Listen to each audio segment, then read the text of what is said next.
오늘 우리에게 주시는 하나님 말씀 함께 봅니다. 오늘 우리에게 주시는 하나님 말씀은 마태복음 12장 1절부터 8절입니다. 그러면 다 함께 읽습니다. 그때 예수께서 안식일에 밀밭 사이로 가실새 제자들이 시장하여 이삭을 잘라 먹으니 바리새인들이 보고 예수께 말하되 보시오 당신의 제자들이 안식일에 하지 못할 일을 하나이다. 예수께서 이르시되 다윗이 자기와 그 함께 한 자들이 시장할 때에 한 일을 잊지 못하였느냐. 그가 하나님의 전에 들어가서 제사장 외에는 자기나 그 함께 한 자들이 먹어서는 안 되는 진설병을 먹지 아니하였느냐. 또 안식일에 제사장들이 성전 안에서 안식을 범하여도 죄가 없음을 너희가 율법에서 읽지 못하였느냐. 내가 너희에게 이르노니 성전보다 더 큰 이가 여기 있느니라. 나는 자비를 원하고 제사를 원하지 아니하노라 하신 뜻을 너희가 알았더라면 무죄한 자를 정죄하지 아니하였으리라. 인자는 안식일의 주인이니라 하시니라. 아멘. 오늘 말씀의 제목은 인자는 안식일의 주인입니다. 그러면 본문의 말씀을 통해 함께 은혜 나누도록 하겠습니다. 이에 본문의 말씀을 보면 그때 예수께서 안식일에 밀밭 사이로 가실새 제자들이 시장하여 이삭을 잘라 먹었더라는 말씀으로 시작을 합니다. 본절 1절부터 13절까지는 예수님과 바리새인들 사이의 논쟁에 관한 얘기를 하고 있습니다. 안식일 논쟁은 단순히 안식일 그 자체에 관한 견해의 차이에서 비롯된 것이 아니라 당시 유대 종교 지도자들의 구약 율법에 관한 편협한 형식주의와 새 율법을 만드신 메시아 예수 그리스도 사이에 일어날 수밖에 없었던 필연적인 충돌이었습니다. 구약 성경의 일부를 문자적으로 취해서 인본주의적으로 해석한 유대 종교 지도자들은 진리 그 자체였던 예수님의 가르침을 이해할 수 없었고 예수님을 핍박하게 되었으며 예수님을 용서할 수 없었던 것입니다. 본문의 말씀 중에서 이삭이 익은 것으로 보아 4월의 6월절과 미를 추수하는 일을 기념하는 맥추절, 태양력으로는 5월이나 6월에 해당하는 중간 어느 한 안식일에 일어난 일입니다. 그런데 이 안식일은 하나님께서 천지를 창조하시고 안식하신 날로서 율법에는 안식일을 기념할 것과 쉴 것을 동시에 명령하고 있습니다. 만약 안식일 명령을 어기는 자에게는 죽음과 같은 극단적인 형벌이 내려졌습니다. 본문의 밀밭 사이로라고 하는 말은 예수께서 밭 한가운데로 지나가셨다든지 아니면 밭에 모퉁이 틈이 있는 그 한가운데로 가로질러 가셨다는 사실을 말씀하는 것입니다. 한편 본문에 언급된 것처럼 제자들이 이삭을 잘라 먹은 일에 대해서 시비가 일어나게 됐는데 이때 예수님의 사건은 바리새인들이 규정하고 있는 안식일에 여행할 수 있는 거리 약 1.8km 안에서 발생한 것이라고 볼 수가 있습니다. 그 당시 팔레스틴에 있는 경작지들은 대부분 길고 좁다란 이랑으로 되어 있었는데 그 이랑 사이의 땅은 사람들이 지나다니는 통로로 쓰이기도 하였습니다. 그 당시에 제자들은 안식일에 관한 조항을 지나쳐 버릴 만큼 몹시 배가 고파 있었습니다. 이것은 그 당시 예수님의 선교 활동이 매우 활발하고도 급진적으로 진행되고 있었다라고 하는 사실을 말해주는 것입니다. 본문에 시장하여 이삭을 잘라 먹으니라고 하는 말씀에서 자른다라고 하는 말은 손으로 곡식의 이삭 같은 것을 떨거나 손으로 뜯는 것을 의미하는 말입니다. 한편 이삭을 잘라 먹는 행위는 율법에 의하면 추수하는 것과 같은 일로 간주되었습니다. 한편 누가복음 6장 1절을 보게 되면 손으로 비비었다라고 하는 말이 나오는데 손으로 비볐다고 하는 말은 타작 행위에 해당되고 만약 그 이삭 껍데기를 입으로 불어 털어버렸다고 하면 그것은 곡식을 깨끗하게 손질하는 정미 행위로 간주되었습니다. 그러나 신명기 23장 25절에는 시장할 때 남의 밭에 가서 이삭을 잘라먹는 행위가 허용된 것을 볼 수가 있습니다. 따라서 제자들이 이삭을 잘라먹는 행위 자체는 죄가 되지 않았지만 이제 곡식을 잘라먹는 행위가 안식일에 이루어졌기 때문에 안식일을 범했느냐 범하지 않았느냐라고 하는 그런 문제가 발생되고 논쟁이 일어났던 것입니다. 한편 유대인들의 율법 주석서라고 얘기할 수 있는 미시나라고 하는 것에 따르면 안식일에 어린 양이 한 입에 넣을 만큼의 이삭을 잘라 취하는 것도 죄가 된다고 얘기하고 있습니다. 이어서 본문은 바리새인들이 보고 예수께 말하되 보시오 당신의 제자들이 안식일에 하지 못할 일을 하나이다라고 말씀하고 있습니다. 본문의 바리새인들이 보았다라고 하는 말은 한순간의 동작을 묘사한 것이 아니라 예수님과 제자들이 행하는 일에 대해서 계속해서 관심 있게 바라보고 살펴보았다라고 하는 것을 얘기하는 것입니다. 바리새인들은 칼끝 같은 눈초리로 예수님과 예수님을 따르는 제자들의 모습을 항상 예의주시하고 있었던 것입니다.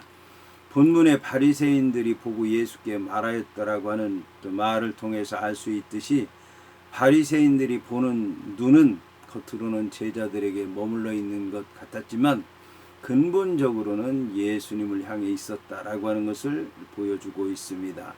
바리새인들은 사사건건 제자들의 반율법적인 행위를 빌미로 해서 예수님께 도전하고 논쟁을 일으키고 비난을 일삼았던 것입니다.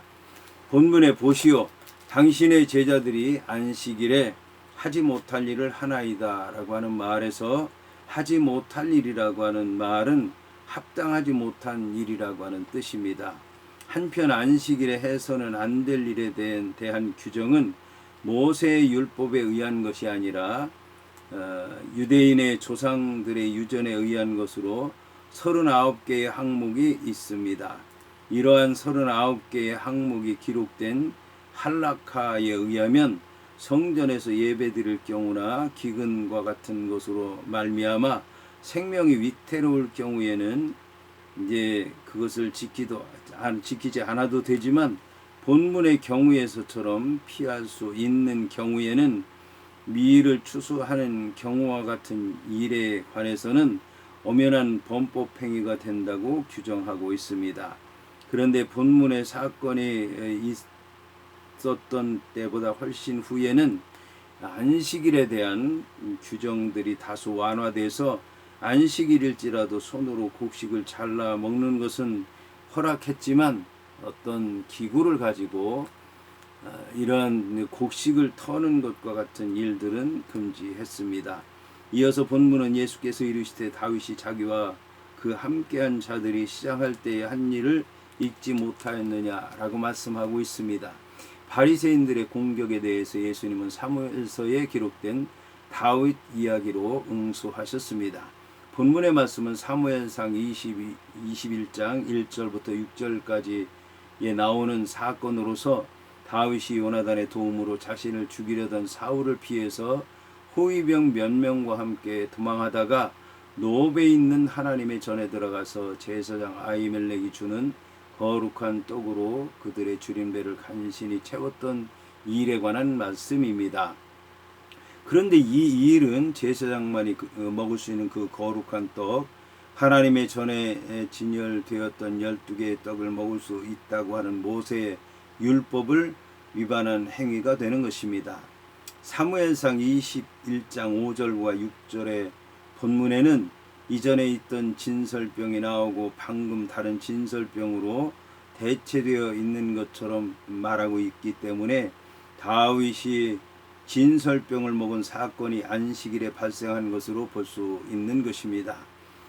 이를 뒷받침이라도 하듯이 이 유대 역사가 요세푸스라고 하는 역사가는 진설병은 금요일에 만들어져서 다음날 안식일에 진열했고 그 묵은 것은 새로운 진설병으로 대체돼서 제사장의 몫이 되었다고 얘기를 하고 있습니다.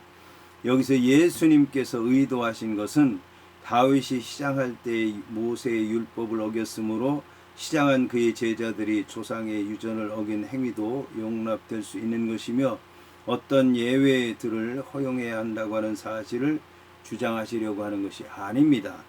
예수님께서는 다만 구약 자체는 다윗의 진설병 먹는 행위를 정죄하지 않았다고 하는 사실을 지적함으로써 바리새인들이 율법을 지나치리만큼 무리하게 해석하는 것은 성경의 근본 정신에 어긋난다라고 하는 사실을 깨닫게 하시려고 하시는 것입니다. 예수님의 생각은 안식일이 너희에게 주어진 것이지 너희가 안식일에 주어진 것이 아니다. 해당하는 말씀으로 지나치리만큼 바리새인들이 율법을 매사에 적용하고 유전을 사람보다 더 귀한 것으로 여기는 태도에 대해서 의문을 제기하신 것입니다. 아히멜렉이 율법의 규정을 어기면서도 다윗과 다윗을 따르는 이들에게 떡을 주었다고 하는 사실을 알고 있는 바리새인이라고 한다면 시장한 예수님의 제자들의 행위를 당연히 받아들였어야 되는 것이지 정죄해서는 안 된다라고 하는 말씀인 것입니다. 한편 본문에 한 일에 해당하는 TFOESN이라고 하는 말에서 T라고 하는 말은 무엇 또는 어떤 이라고 하는 뜻을 지닌 의문 대명사 티스에서 나온 말이고 FESN이라고 하는 말은 그가 행한 무엇이라고 하는 뜻입니다. 이는 다윗이 사울을 피해서 높당으로 도망하여 제사장 엘리멜렉의 허락을 받아서 성막에 진설되었다가 교체된 떡을 먹는 사건을 가리키는 것입니다. 본절 3절에 시장하다라고 하는 말은 1절에서도 나온 단어로서 배가 고프다 굶주리다 라고 하는 뜻입니다. 이것은 육체적인 굶주림 뿐만 아니라 심적으로 또 영적으로 갈망하고 간절한 욕구를 표현하는 동사이기도 합니다. 다윗과 제자들은 육체적인 굶주림을 느꼈으며 그 굶주림을 채우기 위해서 각각 성막 안에 진설병과 곡식의 이삭을 먹었던 것입니다. 그러나 다윗의 행위에 정죄한 말씀이 성경에는 없습니다. 본문에 읽지 못하였느냐라고 하는 말은 그릇된 율법주의와 형식주의로 말미암아 안식일의 진정한 의미를 깨닫지 못하고 있는 바리새인들의 잘못된 것을 향한 예수님의 반박이 의문문으로 시작되고 있는 것을 보여주고 있습니다. 이어서 본문은 그가 하나님의 전에 들어가서 제사장 외에는 자기나 그와 함께한 자들이 먹어서는 안 되는 진설병을 먹지 아니하였느냐라고 말씀하고 있습니다. 본문의 하나님의 전에 해당하는 톤 오이콘투 데우라고 하는 말은 솔로몬 때에 건축된 성전을 말하는 것이 아니라 광야의 여행길을 앞서가며 이스라엘 백성들을 인도했던 회막을 가리킵니다. 그러나 본문의 하나님의 전이라고 하는 표현은 신약과 구약을 통틀어서 하나님이 거처하시는 거룩한 곳이라고 하는 보편적인 의미로 사용되었습니다. 여기서 진설병은 이스라엘 12지파의 수에 따라서 성소의 금상 위에 두 줄로 배설했던 12개의 떡을 가리킵니다. 이는 제사 제물이 아니라 여호와의 생명적인 교제를 상징하는 것이었고 궁극적으로는 주의 거룩한 성만찬을 예시하고 있다고 말할 수 있습니다. 이어서 본문은 또 안식일에 제사장들이 성전 안에서 안식을 범하여도 죄가 없음을 너희가 율법에서 읽지 못하였느냐라고 말씀하고 있습니다. 본문의 제사장들이 성전 안에서 안식을 범하였다라고 말씀하신 것은 다윗의 성물 예외의 조항에 이은 두 번째 안식일에 관한 예외의 사례를 말씀하고 있는 것입니다.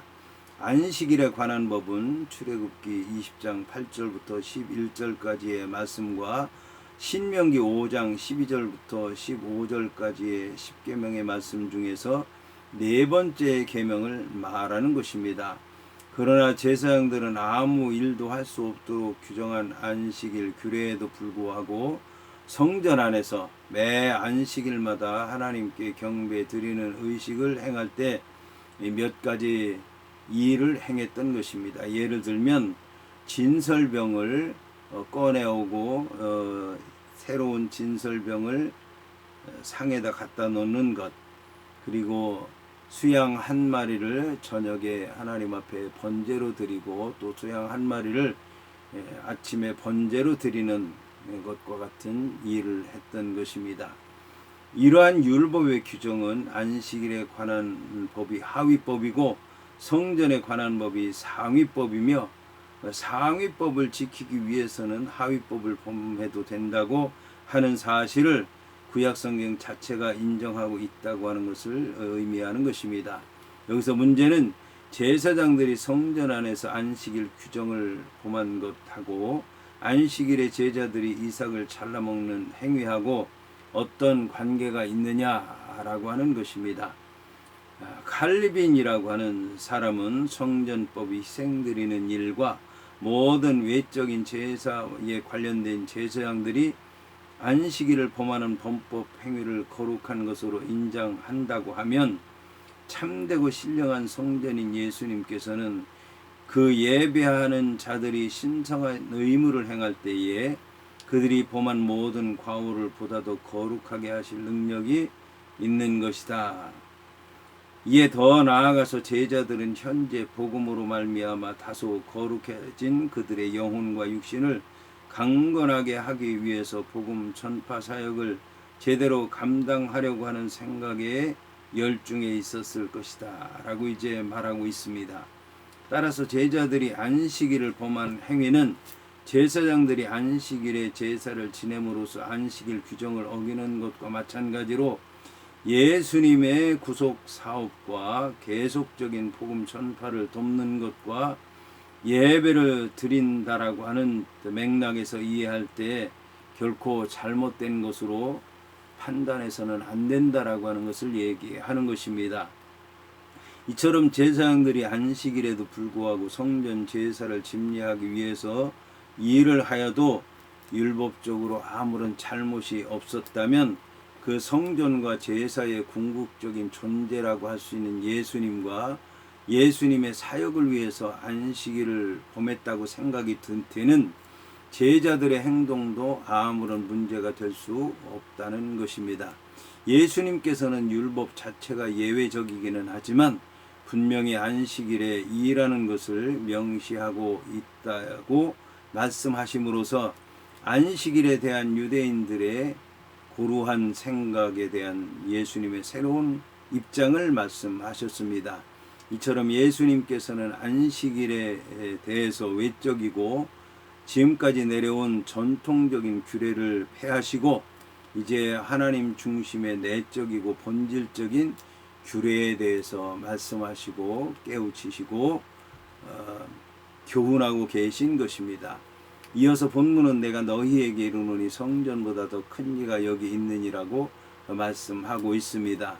성전법이 안식일법보다 먼저 우선적이듯이 성전의 주인이신 하나님의 아들 예수님의 활동은 성전법보다도 우선적이라고 하는 말씀입니다.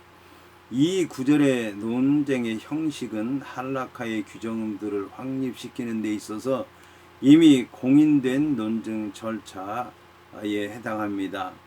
자, 이 논증 절차라고 하는 것은 문자적으로 가벼운 것과 무거운 것, 다시 말해 어떤 애매모호한 논리에 대해서 더 분명한 논리를 제시하는 논쟁법을 얘기하는 것입니다. 그러면 성전보다 더 큰 이에 해당하는 헬라어 메이존이라고 하는 말에는 여러 가지 의미가 있다고 하는 것을 알아야 할 것입니다.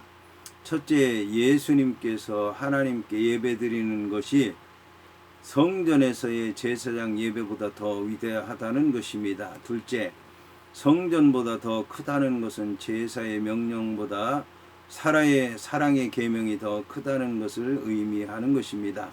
7절에서 자비를 원한다고 하는 말씀이 바로 이 제사의 명령보다 사랑의 계명이 더 크다는 것을 말씀하는 근거가 되는 것입니다. 셋째, 예수 자신이 바로 성전이라고 하는 말씀인 것입니다. 이것은 성전이 안식일보다 더 크고 예수님은 성전보다 더 크신 분이라고 하는 것을 말씀하는 것입니다. 이것은 복음서에 기록된 예수님의 율법에 관한 이해에서도 알 수 있는데, 율법은 바로 예수님 자신을 가리키는 것일 뿐만 아니라 예수님 안에서 율법이 비로소 완성된다고 말씀하고 있는 것입니다. 한편 성전은 유일하신 하나님께서 임재하시는 상징으로 말씀하고 있는데, 유대인들에게는 하나님 다음으로 가는 최고의 존재가 바로 이제 성전이었습니다. 그런데 예수님의 말씀에 의하면 건물로서의 성전은 하나님의 임재를 상징하는 일시적인 모형이라는 것입니다. 이 성전은 예수님 등장 이후에는 결코 존속할 필요가 없다는 것입니다. 하나님은 이제 더 이상 성전 속에서 하나님께서 임재하시고 나타나시고 역사해 보이실 필요가 없는 것입니다. 하나님은 성전이신 예수님 안에서 임재하시고 예수님 안에서 하나님 자신을 계시하시고 보여주신다라고 하는 것입니다. 따라서 예수님께서 모세보다도 아브라함보다도 성전보다도 더 크신 분이라고 하는 것은 당연한 것입니다. 이어서 본문은 나는 자비를 원하고 제사를 원하지 아니하노라 하신 뜻을 너희가 알았더라면 무죄한 자를 정죄하지 아니하였으리라고 말씀하고 있습니다. 이 말씀은 이미 이제 호세아 6장 6절에 나와 있는데, 자비가 제사보다 중요하다고 말씀하고 있습니다.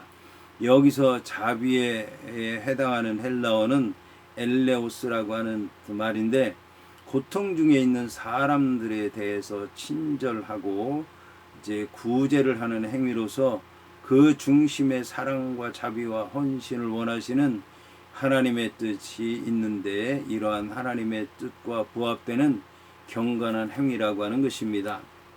이와 함께 제사를 뜻하는 헬라어 뒤시아라고 하는 말은 연기로 제사를 올리는 희생 제물이나 제사 행위를 말합니다. 여기서는 물론 단순히 형식적이고 습관적이며 무의미한 종교 행위라는 의미가 강하게 내포되어 있습니다. 따라서 자비를 원한다라고 하는 말씀은 단순히 제사 행위를 부인하거나 중단해 버리라고 하는 것을 의미하는 것은 아닙니다. 그리고 종교적인 의무를 배격하고 온전히 인본주의만을 주장하는 것도 아닙니다. 이것은 분명히 하나님의 뜻, 곧 사랑의 계명을 온전히 실천하는 자비의 행위를 율법의 의무보다 위에 두어야 한다는 것을 말하는 것입니다. 이와 함께 자비와 제사 중 어느 하나를 선택해야 한다면 제사보다는 자비가 먼저 베풀어져야 하는 것 아니냐라고 하는 것을 말하는 것입니다. 여기서 예수는 또 다시 바리새인들이 성경을 바로 이해하지 못한다고 책망하셨습니다. 율법을 대하는 바리새인들의 태도는 호세아 시대에 사람들이 피상적이고도 위선적으로 형식적으로 종교의식에만 관심을 기울였던 것과 조금도 다를 바가 없다고 책망하신 것입니다. 따라서 그들은 율법의 진정한 의미, 하나님 사랑과 이웃 사랑에 대해서 알지 못하고 자신들의 유전인 할라카가 바로 이를 입증한다고 말하고 있는 것입니다. 이처럼 종교의식에만 관심을 갖는 바리새인들의 잘못은 모든 세대 사람들의 공통적인 잘못에 속한다고 말씀하고 있는 칼빈의 견해를 생각해 볼 만합니다. 여기서 무죄한 자를 죄로 정죄하지 아니하였으리라고 하는 것은 제자들이 예수님께로부터 죄가 없다고 하는 선언을 받은 것입니다. 물론 제자들이 죄가 없다고 하는 것은 예수님의 제자들이 배가 고픈 상황에 놓여 있었기 때문이라고 하는 것이 아니라 성전보다도 더 큰 이이신 예수님께서 그들과 함께 계시며 그들의 행위를 정당하다고 인정했기 때문인 것입니다. 이어서 본문은 인자는 안식일의 주인이라고 말씀하고 있습니다. 본문과 관련해서 예수님은 그 자신이 신령한 안식이 되심으로 그 안에서 이루어지는 모든 일은 안식일을 지키는 것이 되며 예수님을 떠나는 것은 바로 안식일을 파괴하는 것이라고 말씀하고 있는 것입니다. 특히 주인이라고 하는 말은 어떤 일에 대해서 주체적으로 관리하고 다스리시고 사용하신다고 하는 측면에서 안식일의 주인이신 예수님은 안식일을 소유하시고 주관하시고 안식일의 규례에 대해서 해석하고 계시고 지금까지 가리워졌던 안식일에 들어있는 참된 자유함과 참된 평안함을 들추어내서 모든 이들에게 그것들을 누릴 수 있도록 하시는 분이라고 하는 말씀인 것입니다. 이런 관점에서 인자는 안식일의 주인이라고 하는 말씀은 바로 안식일에 얽매여야 하는 의무로부터 사람들을 해방시키기 위한 권세를 예수님께서 받으셨다고 할 수 있는 것입니다. 따라서 사람들로 하여금 감당할 수 없이 복잡하고 까다로운 율법을 멍에에서 벗기셔서 멍에를 대신 주시는 주님에게로 와서 쉼을 얻으라고 하는 의미가 포함되어 있는 것입니다. 이처럼 인간을 구원하시기 위해서 이 땅에 오신 메시아이신 인자 곧 예수 그리스도께서는 인간들을 위해서 안식일을 개방하고 계신 것입니다.